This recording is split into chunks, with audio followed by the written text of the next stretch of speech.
यानंतरची बातमी आहे जळगावमधून मुक्ताईनगरमध्ये रक्षा खडसेंच्या पेट्रोल पंपावरती लूट करण्यात आलेली आहे। बंदुकीचा धाक दाखवून ही लूटमार करण्यात आली आहे आणि यावेळी लाखोंची सुद्धा रोकड जप्त केलेली आहे। रक्षा खडसेंसह इतर 3 पेट्रोल पंपावर सुद्धा दरोडा टाकण्यात आलेला आहे। जळगाव कायदा आणि सुव्यवस्थेचा प्रश्न सुद्धा आता उपस्थित झालेला आहे।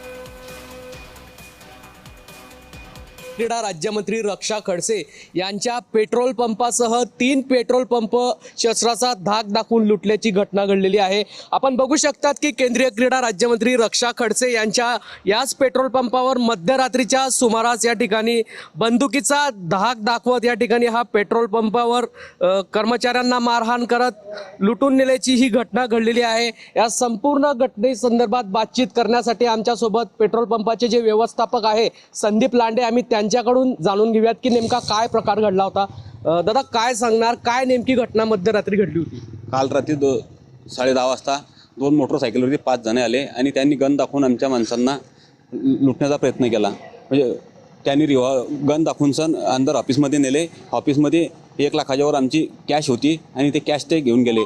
सोबत गाडी डिझेलची पंपावरती भरत असतानाच त्या कंडक्टर आणि ड्रायव्हरला पण त्यांनी मारहाण केली। त्यांची पण कॅश जे पैसे होते ते पण घेऊन गेलेले आहे आणि त्यांचे जे मोबाईल होते ड्रायव्हर आणि कंडक्टर आणि आमच्या कर्मचाऱ्यांचे ते पण मोबाईल घेऊन गेले।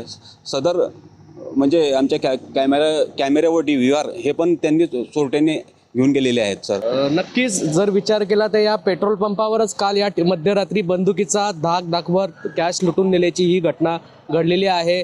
जेही कोणी दोषी आहे त्यांच्यावर कठोरात कठोर कारवाई करण्यात यावी अशी मागणी या ठिकाणी व्यवस्थापकांनी केली आहे। मात्र जळगाव जिल्ह्यातील कायदा व सुव्यवस्था या ठिकाणी कुठेतरी ढासळले असल्याचं या ठिकाणी बोललं जात आहे।